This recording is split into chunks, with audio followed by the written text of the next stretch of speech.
down we go. What's wrong with their user interfaces? Well, the problem with them is really sort of in the bottom 40 there.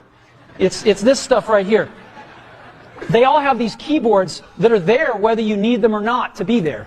And they all have these control buttons that are fixed in plastic and are the same for every application. Well, every application wants a slightly different user interface, a slightly optimized set of buttons just for it. And what happens if you think of a great idea 6 months from now? You can't run around and add a button to these things. They're already shipped. So what do?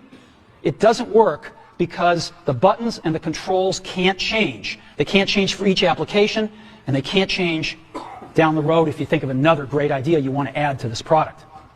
Well, how do you solve this? It turns out we have solved it. We solved it in computers 20 years ago. We solved it with a bitmap screen that could display anything we want, put any user interface up, and a pointing device. We solved it with the mouse, right? We solved this problem. So how are we going to take this to a mobile device? Well, what we're going to do is get rid of all these buttons and just make a giant screen. A giant screen. Now, how are we going to communicate this? We don't want to carry around a mouse, right? So what are we going to do? Oh, a stylus, right? We're going to use a stylus. No. No.